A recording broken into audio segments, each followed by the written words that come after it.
Vietnam, and Mr. Hang. So,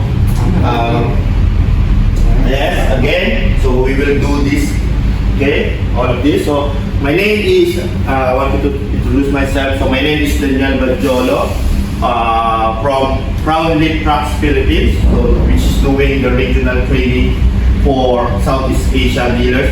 Again, I'm look after the Philippines, Thailand, and Vietnam. So specific job, so I'm the current service trainer and product support manager of Proudly Trucks Philippines. Time with Crown, so I'm already 15 years in Crown. And what you did before Crown, so I'm also a technician before, not just outside Crown. Yes, I'm a technician. Then yeah, in Crown I started as a technician also. Thì cậu dễ thì gọi là Daniel thôi. Thì anh làm chức vụ là làm về training và hỗ trợ về sản phẩm ở Philippines. Trên các cái đại lý anh hỗ trợ là ra Việt Nam, Philippines, Thái Lan và Indo. Thì ảnh có kinh nghiệm 15 năm làm ra Philippines. Thì các cái chức vụ trước đây cũng làm, cũng bắt đầu từ technician lên chỗ field service manager, rồi hiện tại là chỗ training manager và hỗ trợ sản phẩm. So what? You introduce yourself. Okay, Thì em giới thiệu sơ thì em làm bên Crown Việt Nam thì em vị trí là field service manager hỗ trợ. Anh giới thiệu sơ khác. Em là trước cái buổi tại là kỹ thuật viên ở công ty Nhất Lộ Phát. Anh là trước những bạn đi trước đây có làm gì không? Dạ. Trước kia bao nhiêu năm Nhất Lộ Phát rồi? Hỏi tiếng Anh đi. 4 năm. Nói tiếng Anh đi. 4 years. 4 years. He can speak English but a little bit shy, maybe.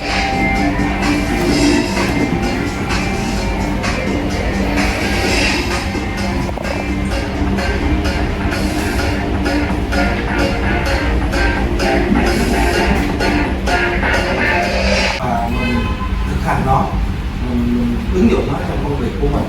Đó là cái ba cái chỉ tiêu mà mình học trong quá trình mình học đó, thì nó sẽ có thực hiện các bước kiểm tra skill check của mình. Thì cái video mình vừa xem là training về cái sự thay đổi của quá trình training của Crown thôi. Mình bỏ qua những cái training truyền thống để thực hiện ba tiêu chí là học, thực hiện và ứng dụng trong công việc của mình.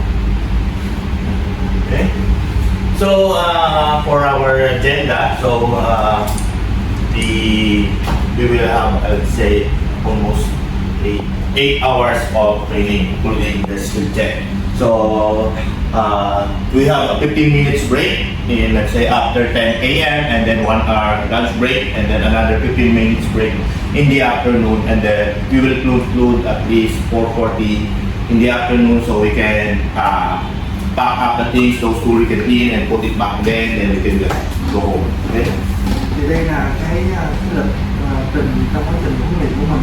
Thì mình quá trình huấn luyện mình thực hiện trong 8 giờ. Mình có 2 buổi nghỉ lúc 10 giờ và 3 giờ 15 phút nghỉ giữa buổi. Và cái thời gian ăn trưa của mình là khoảng 1 giờ.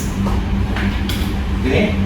So then also for Tuesday up to Thursday, same agenda. So we have again set the goals for the day. So how many modules that we want to finish on that day, and then 15 minutes break in the morning, lunch break in the 12 noon, and then 15 minutes break again in the afternoon. Then we will reset for 4:40 and end by 5 p.m.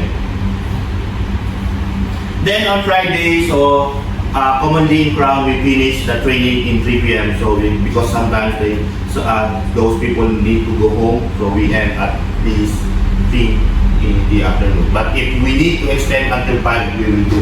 So because we need to finish the modules, okay, or the course map that we have for 2 weeks. Thứ 6 là mình có cuộc khoảng 3 giờ.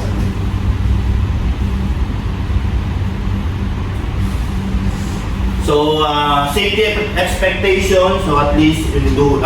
So you guys, when servicing grounded trucks, also we should expect to wear your always wear your safety toe shoes, safety glasses, boot jacks. Okay. So what part of the training will be this week will be about safety. Okay. So how we prepare the trucks, because before we do any service like let's say repair or PM, should do our safety precaution. So using your safety shoes, checking those is part of the safety modules. Okay.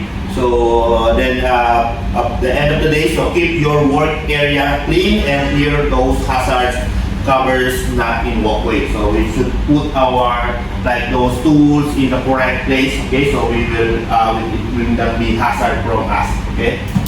Thì liên quan tới cái an toàn đó, thì cái này liên quan tới cái phần an toàn của mình, như là giày bảo hộ là tính khi mình thực hiện thao tác, hoặc là khi mà bắt đầu mình tác động trên xe hoặc mình có sử dụng trên xe, thì lưu ý là các vấn đề an toàn như là chêm bánh xe, hoặc là gắn sử dụng seat belt, hoặc là sử dụng còi trước khi mà mình vận hành, thì đó là các quy định an toàn.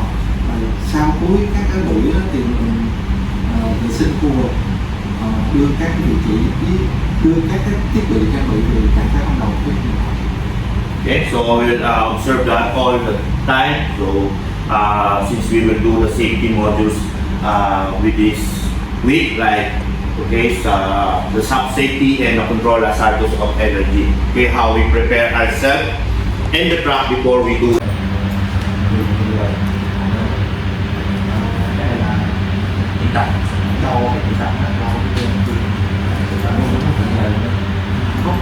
Cái static là bị tắt đèn, kia là đi thành bờ. SG là tỷ trọng cũng chưa đo. Static đó là điện áp tĩnh của mình ha, mình còn không đi dưới còn Cái này ta cũng gọi là bình thường, nước rất nhanh để em sạc một lần nó hết nước luôn, mới gọi là nhanh. Mới có tại vì anh cũng biết cái số lượng sạc của nó bao nhiêu. Đúng ra nếu mà như vậy, nếu mình cũng ra mình quét qua kêu là biết anh tính được cái nguồn vôn nó là một tuần anh đã chăm nước quanh rồi. Tức là thường là mình sẽ khuyên là, tại vì nếu mà mình hãng á, là nó sẽ có cái phao, chỉ cần kiểm phao chăm nước, kiểm phao ngọt thôi, rồi nó phải nhẹ nhàng một tí rồi bình thường. Phải mỗi lần sạc xong để nguội rồi chăm là mới đúng nha. Còn đang sạc nóng mà anh chăm lên là nó có khả năng là nó trào ra ngoài, tại vì nó vẫn còn nóng. Okay. So next regular watt is, of course, we need to add water. Okay, after full charge. Okay, or let's say after full charge, then give a cool down. Then before we use that battery again, or before we install that to the truck. Okay. Next, of course, water compliance with standard. Okay, water compliance with standard. So we need distilled water. Okay, we don't need mineral water. Okay, just need distilled, meaning filtered water. Because sometimes the customer put mineralized water. So mineralized water, that water is full of minerals. Okay? So that minerals contains what?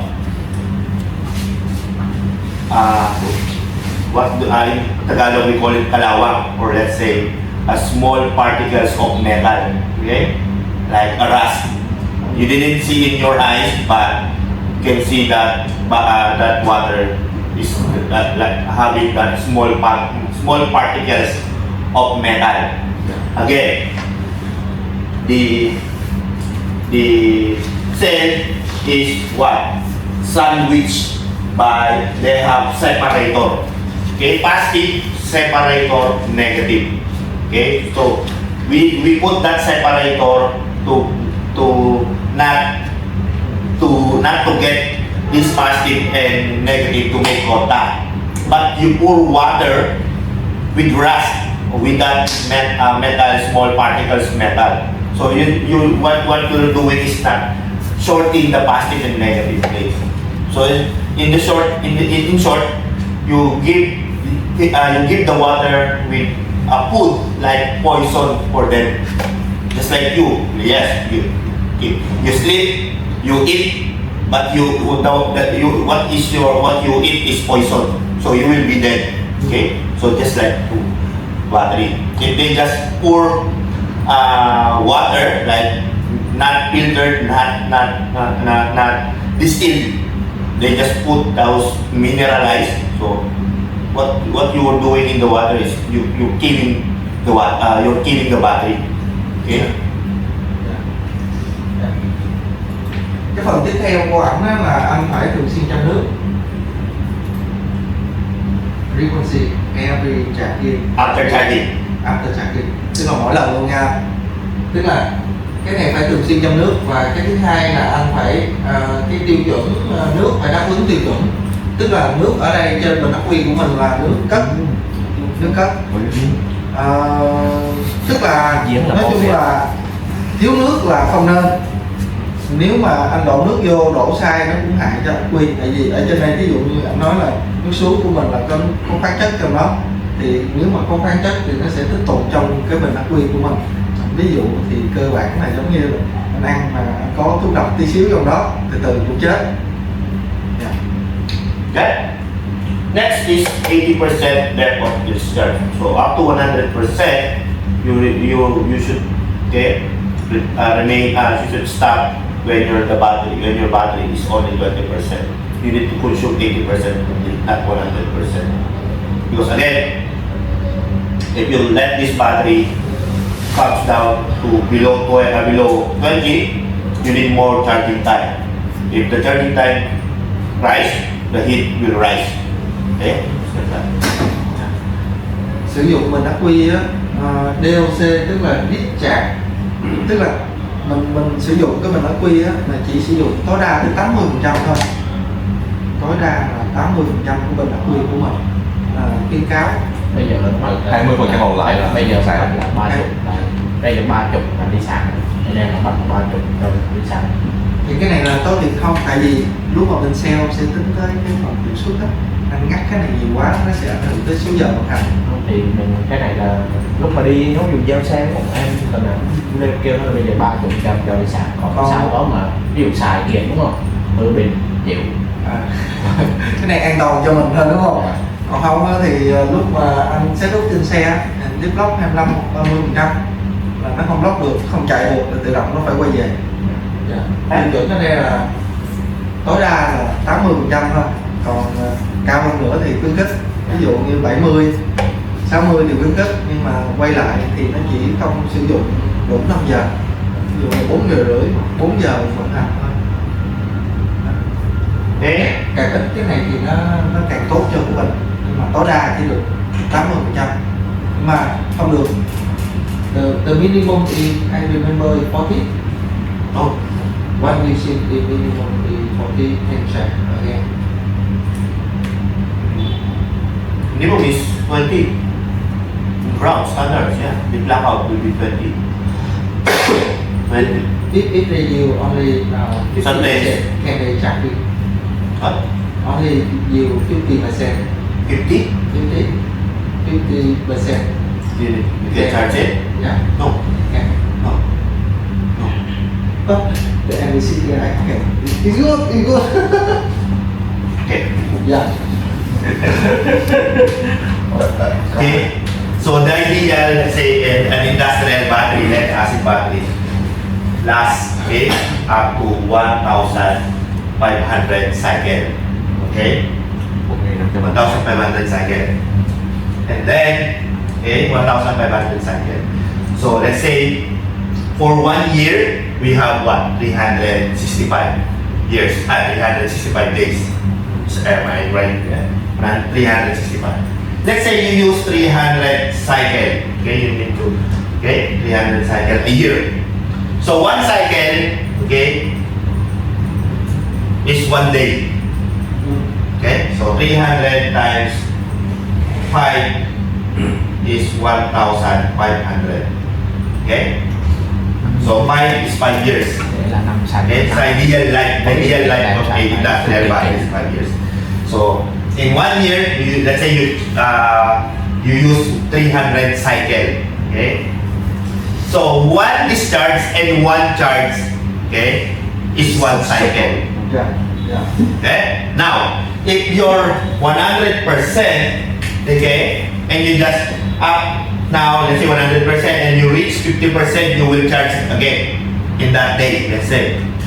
So, you're dividing it into, okay, 2. So, it will only last, what? 2.5 years. Okay? So, that's why 100% the ideal charge is 1. If you reach 20%, now charge the battery. Okay. Let's say 100% is we can use 8 hours. And then you need to charge what? Let's say, okay? Let's say 8 hours. Okay? So 16. So let's say you for the 8 hours, let's say, because, okay, in commonly, in let's say America or Crown, usually they have 1 shift. Okay? So 8 hours. Then you need after that 8 hours you need let's say the battery to charge. It's not just 8 hours but 8 to 10 hours to charge a battery. Okay? So how much is that? 18. So you have the 4 hours to charge or to cool down the battery, because you need to cool down before and after. Before you charge, you need to cool it down at least 1 hour. Okay? And then after, before you use again, okay? After charging, okay? Cool down, add water, then use. It's like that. So the idea to charge is 20%, not 50%. Okay? Yes, you can charge, but what? You're dividing it into 2. Okay? This line. Okay? Này anh quay lại á, là đối với một cái bình lít axit á, thì tuổi thọ của nó khoảng 1.500 chu trình. Một chu trình sạc tức là phóng xong rồi sạc lại rồi trong nước đầy đủ cho nghỉ ngơi là một chu trình của nó. Thì anh tính ra ví dụ như một năm tầm khoảng là 300 chu trình, tức là một năm mỗi ngày mình 365 ngày, nhưng mà trong đó sẽ có ngày nghỉ thứ bảy chủ nhật là 1 ca. Mình tính là 300 chu trình thì tầm một năm 5 năm á, là được 1.500. Cái đó là cái điều kiện lý tưởng đó. Thì dựa trên cái điều kiện lý tưởng này á, thì nếu mà một bình của anh á, là chạy được 8 tiếng đó, thì chỉ được 1 ca thôi, 1 ca trong một bình 8 tiếng. Thì để mà chạy được 8 tiếng thì cái chu trình sạc ở đây á, là anh chỉ xài, anh phải xài là 80%. Còn nếu mà anh xài ngắn hơn thì nó cũng đâu có đủ thời gian cho chu trình. Let's say the customer have 24/7 operations.